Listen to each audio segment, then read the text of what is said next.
दोस्तों आज के सेशन में हम बैलेंस शीट के बारे में डिटेल में समझेंगे। बैलेंस शीट एक कंपनी की फाइनेंशियल हेल्थ का मिरर होती है जो कंपनी के एसेट्स, लायबिलिटीज और शेयर होल्डर्स इक्विटी का स्टेटस दिखाती है। ये एक स्पेसिफिक डेट पर कंपनी के फाइनेंशियल पोजीशन का स्नैपशॉट होता है। बैलेंस शीट एक फंडामेंटल टूल है जो इन्वेस्टर्स, स्टेक होल्डर्स और कंपनी के मैनेजमेंट को एक साफ और ट्रांसपेरेंट व्यू देता है कि कंपनी अपने रिसोर्सेज को कैसे यूटिलाइज कर रही है और उसकी लॉन्ग टर्म स्टेबिलिटी कैसी है। दोस्तों बैलेंस शीट के थ्रू इन्वेस्टर्स और स्टेक होल्डर्स को यह भी पता चल सकता है कि कंपनी अपने रिसोर्सेज को कैसे एलोकेट कर रही है और किस तरह अपने ऑपरेशंस को मैनेज करते हुए प्रॉफिटेबिलिटी और ग्रोथ अचीव कर रही है।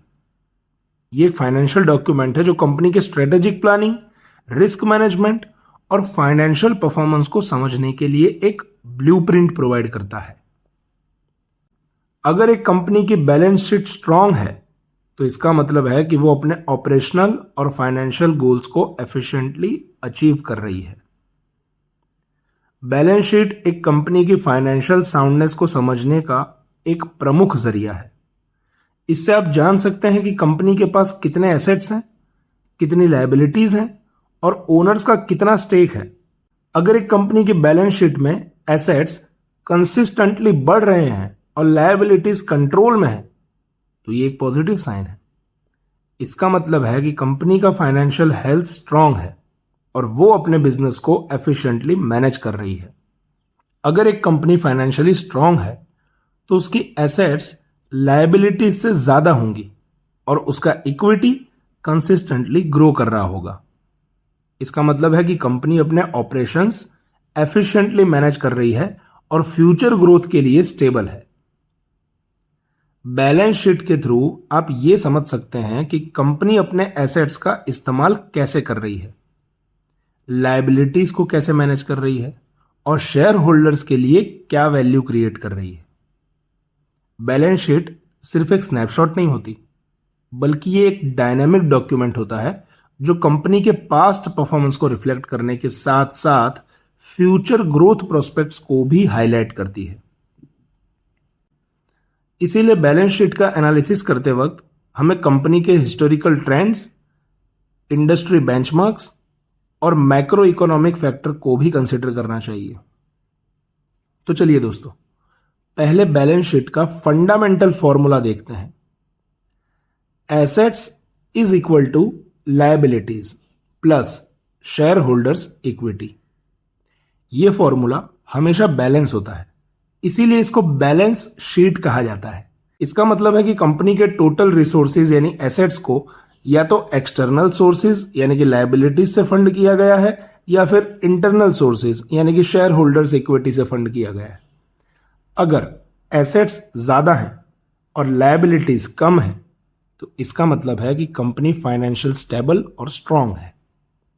अगर लायबिलिटीज ज्यादा हैं और इक्विटी कम है तो इसका मतलब हो सकता है कि कंपनी पर ज्यादा डेब्ट है जो लॉन्ग टर्म में रिस्क क्रिएट कर सकता है।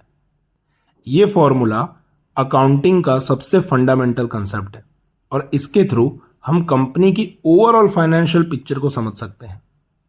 यह इक्वेशन अकाउंटिंग के डबल एंट्री सिस्टम का फाउंडेशन है जिसमें हर ट्रांजैक्शन का इक्वल और ऑपोजिट इफेक्ट होता है। इसका मतलब है कि जब भी कंपनी कोई एसेट एक्वायर करती है तो या तो उसको फाइनेंस करने के लिए लायबिलिटीज क्रिएट होती है या फिर शेयर होल्डर्स इक्विटी से फंडिंग होती है। यह बैलेंस शीट का इक्विलिब्रियम मेंटेन करता है और फाइनेंशियल इंटीग्रिटी को एंश्योर करता है। बैलेंस शीट के एनालिसिस से आपको यह भी समझ आता है कि कंपनी का कैपिटल स्ट्रक्चर कैसा है। अगर एक कंपनी के पास ज्यादा इक्विटी है और कम डेब्ट है तो यह कंजर्वेटिव कैपिटल स्ट्रक्चर को दर्शाता है जो कम रिस्क के साथ होता है। वहीं अगर कंपनी के पास ज्यादा डेब्ट है तो ये एग्रेसिव कैपिटल स्ट्रक्चर को दिखाता है जो हाई रिस्क और हाई रिटर्न का पोटेंशियल रखता है।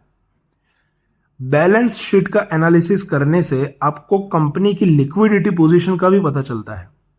लिक्विडिटी का मतलब है कि कंपनी के पास कितना कैश या इजीली कन्वर्टेबल एसेट्स हैं जिनसे वो अपने शॉर्ट टर्म ऑब्लिगेशन को मीट कर सकती है।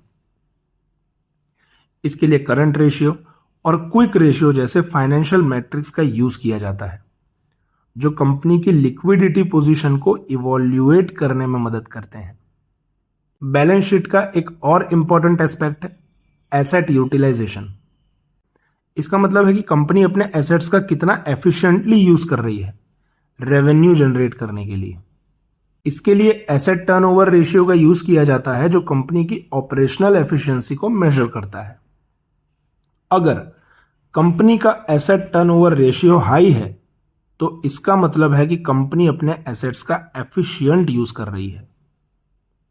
जैसे बैलेंस शीट को 3 मेजर सेक्शन में डिवाइड किया जाता है। पहला है एसेट्स, दूसरा है लायबिलिटीज और तीसरा है शेयर होल्डर्स इक्विटी। इन तीनों सेक्शन का डिटेल्ड एनालिसिस करके हम कंपनी की फाइनेंशियल स्टेबिलिटी, ऑपरेशनल एफिशिएंसी और ग्रोथ पोटेंशियल का कॉम्प्रिहेंसिव अंडरस्टैंडिंग डेवलप कर सकते हैं। हर सेक्शन अपने आप में इंपॉर्टेंट है और इनका इंटर रिलेशनशिप कंपनी के ओवरऑल फाइनेंशियल हेल्थ को डिफाइन करता है। अब चलिए इन तीनों सेक्शन को स्टेप बाय स्टेप डिटेल में समझते हैं। पहला, एसेट्स, जिसको कंपनी की संपत्ति कहा जाता है। एसेट्स वो रिसोर्सेज होते हैं जो कंपनी के पास होते हैं और जिनसे वो फ्यूचर में रेवेन्यू जनरेट कर सकती है। एसेट्स को 2 प्रमुख कैटेगरीज में बांटा जाता है, करंट एसेट्स और नॉन करंट एसेट्स। सबसे पहले देखते हैं कि करंट एसेट्स। करंट एसेट्स वो एसेट्स होते हैं जो 1 साल के अंदर कैश में कन्वर्ट हो सकते हैं। इनमें कैश, अकाउंट रिसीवेबल, इन्वेंट्री और शॉर्ट टर्म इन्वेस्टमेंट शामिल होते हैं। करंट एसेट्स कंपनी की लिक्विडिटी पोजीशन को दिखाते हैं और ये बताते हैं कि कंपनी अपने शॉर्ट टर्म ऑब्लिगेशन को कैसे मीट करती है। करंट एसेट्स का प्रॉपर मैनेजमेंट जरूरी है क्योंकि ये कंपनी के डे टू डे ऑपरेशन को स्मूथली चलाने में मदद करते हैं। अगर करंट एसेट्स ज्यादा हैं और एफिशिएंटली मैनेज्ड हैं तो इसका मतलब है कि कंपनी की लिक्विडिटी पोजीशन स्ट्रांग है और वो अपने शॉर्ट टर्म लायबिलिटीज को टाइम पे कर सकती है। और दूसरा है non current assets. Non current assets वो एसेट्स होते हैं जो लॉन्ग टर्म के लिए कंपनी के पास होते हैं और जिनसे फ्यूचर में रेवेन्यू जनरेट होता है। इनमें फिक्स्ड एसेट्स जैसे कि प्लांट, मशीनरी और बिल्डिंग शामिल होते हैं। नॉन करंट एसेट्स कंपनी के लॉन्ग टर्म ग्रोथ पोटेंशियल को रिफ्लेक्ट करते हैं। नॉन करंट एसेट्स का प्रॉपर यूटिलाइजेशन कंपनी की लॉन्ग टर्म प्रॉफिटेबिलिटी और सस्टेनेबिलिटी के लिए जरूरी है। अगर कंपनी अपने नॉन करंट एसेट्स का एफिशिएंटली यूज कर रही है तो इसका मतलब है कि उसका बिजनेस मॉडल स्ट्रांग है और वो फ्यूचर में भी ग्रोथ अचीव कर सकती है। लायबिलिटीज यानी कि कंपनी का उधार। दोस्तों, लायबिलिटीज वो फाइनेंशियल ऑब्लिगेशंस होते हैं जो कंपनी को किसी ना किसी फॉर्म में रीपे करने होते हैं। लायबिलिटीज को भी 2 कैटेगरी में डिवाइड किया जाता है, करंट लायबिलिटीज और non current liabilities. Current liabilities वो ऑब्लिगेशंस होते हैं जो 1 साल के अंदर पे करने होते हैं। इनमें अकाउंट्स पेएबल, शॉर्ट टर्म डेब्ट और एक्रूड एक्सपेंसेस शामिल होते हैं। करंट लायबिलिटीज का एनालिसिस करके कंपनी की शॉर्ट टर्म सॉल्वेंसी का पता चलता है। अगर करंट लायबिलिटीज ज्यादा है और करंट एसेट्स कम है तो ये लिक्विडिटी क्रंच का सिग्नल हो सकता है। इसीलिए कंपनी को अपने करंट लायबिलिटीज को एफिशिएंटली मैनेज करना चाहिए ताकि वो अपने शॉर्ट टर्म ऑब्लिगेशंस को टाइम पे फुलफिल कर सके। दूसरा है non current liabilities. Non current liabilities वो ऑब्लिगेशंस होते हैं जो 1 साल से ज्यादा के लिए होते हैं। इनमें लॉन्ग टर्म डेब्ट, डिफर्ड टैक्स लायबिलिटीज और पेंशन लायबिलिटीज शामिल होते हैं। नॉन करंट लायबिलिटीज का प्रॉपर मैनेजमेंट कंपनी की लॉन्ग टर्म फाइनेंशियल स्टेबिलिटी के लिए जरूरी है। अगर कंपनी के पास ज्यादा लॉन्ग टर्म डेब्ट है तो उसको मैनेज करने के लिए इफेक्टिव डेब्ट मैनेजमेंट स्ट्रेटजीज अडॉप्ट करनी चाहिए ताकि वो अपने फाइनेंशियल रिस्क को मिनिमाइज कर सके। तीसरा है शेयर होल्डर्स इक्विटी, मतलब कंपनी की मालकियत। शेयर होल्डर्स इक्विटी वो हिस्सा होता है जो कंपनी के ओनर्स या इन्वेस्टर का स्टेक होता है। ये दिखाता है कि ओनर्स का कितना हिस्सा कंपनी के टोटल एसेट्स में है। शेयर होल्डर्स इक्विटी का प्रॉपर मैनेजमेंट कंपनी के फाइनेंशियल हेल्थ और इन्वेस्टर कॉन्फिडेंस के लिए जरूरी होता है। Components of share holders equity. Equity capital, paid up capital. Equity capital यानी कि पेड अप कैपिटल, वो पैसा जो शेयर होल्डर्स ने कंपनी में इन्वेस्ट किया है। इसमें कॉमन और प्रिफर्ड शेयर्स शामिल होते हैं। इक्विटी कैपिटल कंपनी के फंडिंग स्ट्रक्चर और ओनरशिप पैटर्न को रिफ्लेक्ट करता है। रिटेन्ड अर्निंग्स, वो प्रॉफिट्स जो कंपनी ने री इन्वेस्ट किए हैं instead of distributing as dividends. Retained earnings दिखाते हैं कि कंपनी अपने प्रॉफिट्स को कैसे यूज कर रही है। अगर रिटेन्ड अर्निंग्स कंसिस्टेंटली ग्रो कर रहे हैं तो इसका मतलब है कि कंपनी अपने ग्रोथ अपॉर्चुनिटीज को एफिशिएंटली यूटिलाइज कर रही है। ट्रेजरी शेयर्स, कंपनी के खुद के रीपर्चेस्ड शेयर जो मार्केट में नहीं है उसे ट्रेजरी शेयर्स कहा जाता है।